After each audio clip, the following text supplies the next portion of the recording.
জয় ঠাকুর। শ্রী শ্রী রামকৃষ্ণ পুঁথি। আজ থেকে আমরা আবার পাঠ শুরু করলাম প্রথম খণ্ডের।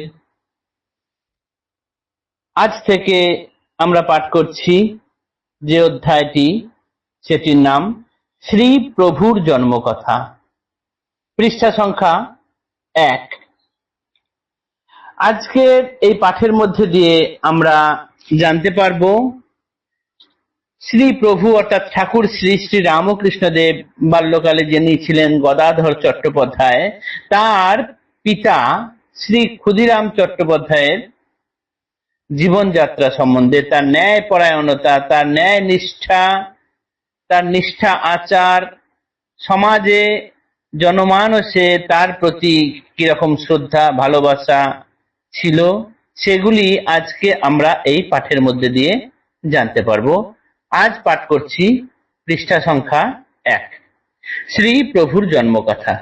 জয় জয় রামকৃষ্ণ বাঞ্ছা কল্প তরু, জয় জয় ভগবান জগতের গুরু, জয় জয় রামকৃষ্ণ ইষ্ট গোষ্ঠীগণ, সবার চরণ রেণু মাগে এ অধম।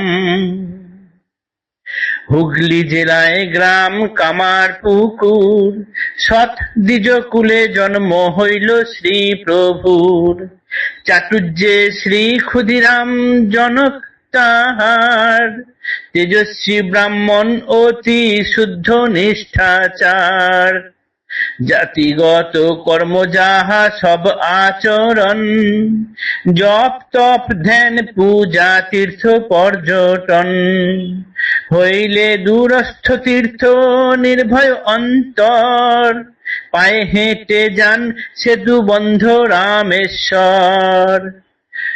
ন্যায় পরায়ণ স্নেহ ধার্মিক সুধীর, রাম ভক্ত শালগ্রাম ঘরে রঘুবীর। আর দুটি ঠাকুরের ঘরেতে বিরাজ, একটি শীতলা মাতা অন্য ধর্মরাজ। মূর্তিত্রয়ে পুজিবারে বড়ই প্রীতি, সিদ্ধবাক দ্বিজ বর দেশেতে খেয়াতি।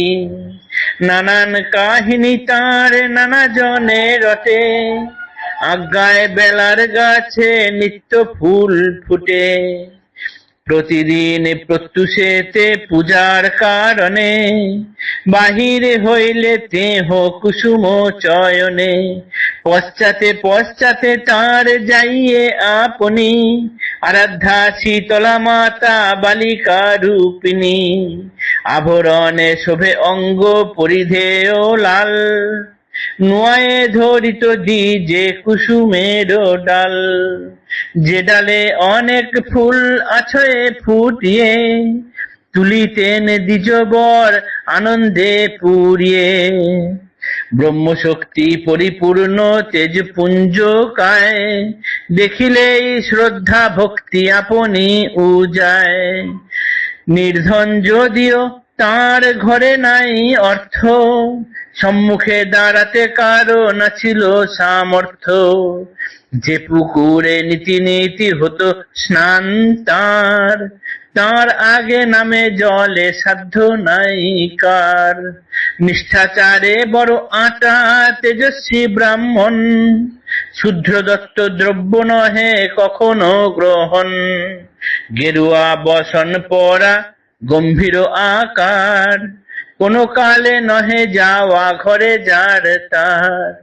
গ্রামে জানে পদরজে ব্যাধি নাশে হয়, পরশিতে পদদ্বয় কাঁপিত হৃদয়ে। গ্রাম পথে যেতে যেতে নত লোকে সারি, গললগ্ন বাস লুটে দোকানে পসারি। এদিকে দয়াল হৃদি অতি মিষ্ট ভাসি, উদার সরল সমন্বিত গুণ রাশি। এতক্ষণ ঠাকুরের পিতা শ্রী ক্ষুদিরাম চাটুর্যে মহাশয়ের গুণাবলীর বর্ণনা আমরা পুথিকারের মাধ্যমে জানলাম। প্রথমে তিনি ঠাকুরকে প্রণাম জানিয়েছেন, তারপর পুথিকার পরিচয় দিচ্ছেন যে হুগলি জেলায় কামারপুকুর গ্রামে অতি সৎ ব্রাহ্মণ কুলে ঠাকুরের জন্ম। পিতা শ্রী ক্ষুদিরাম চট্টোপাধ্যায় বা চাটুর্যে, তিনি অতি তেজস্বী এবং অতি শুদ্ধ ও নিষ্ঠাচারী একজন ব্রাহ্মণ।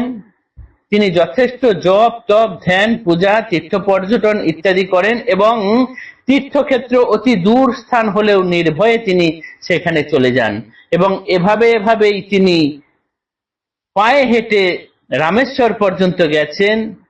যেহেতু তিনি রাম ভক্ত, তাই তার ঘরে শালগ্রাম শিলা এবং রঘুবীরের শিলা আছে। আরো দুটি ঘরে আছে মূর্তি বা এরকম ঠাকুর, সেটি হলেন শীতলা মাতা এবং ধর্মরাজ। এইগুলো নিয়েই তার সংসার এবং তিনি ছিলেন সিদ্ধবাক, সেই জন্য দেশে তার যথেষ্ট খ্যাতি ছিল। তার সম্বন্ধে নানা জনে নানা রকম কাহিনী রটে। কেউ কেউ বলেন তিনি যখন ফুল তুলতে যেতেন, লাল পাড়ে শাড়ি পরা একটি ছোট মেয়ে তার আগে আগে যেত এবং গাছের ডাল টেনে ধরে নামিয়ে দিত যাতে তিনি খুব বেশি ফুল পাড়তে পারেন এবং মনের আনন্দে তিনি ফুল কুড়িয়ে নিয়ে আসতেন। এবং এই বালিকাই ছিলেন মাতা শীতলা মাতাই বালিকা বেশে ঠাকুরের পিতার সঙ্গে এরকম ফুল তুলতে যেতেন। এবং তিনি এতই নিষ্ঠাবান এবং এতই আচার্য ছিলেন যে তিনি যে পথ দিয়ে হেঁটে যেতেন, যদিও তার টাকা পয়সা অর্থ ইত্যাদি কিছু ছিল না, কিন্তু কারোর সাধ্য বা সামর্থ্য ছিল না তার সামনে দাঁড়াবার। তিনি যাওয়ার সময় রাস্তা খালি করে দিতেন।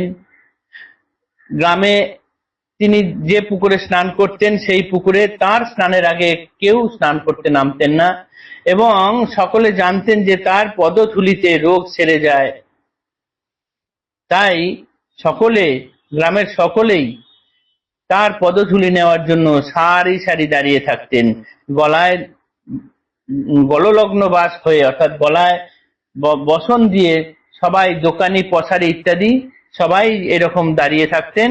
কিন্তু ঠাকুরের পিতা ছিলেন অতি মিষ্টভাষী, উদার, সরল এবং নানান গুণে গুণান্বিত ব্যক্তি। আজ পুথিকারের মাধ্যমে আমরা ঠাকুরের পিতা সম্বন্ধে এইটুকুই জানলাম। আগামী দিনে পরে তার মা সম্বন্ধে জানবো। আজকের পাঠ এইটুকুই রাখছি। জয় ঠাকুর, নমস্কার, ধন্যবাদ।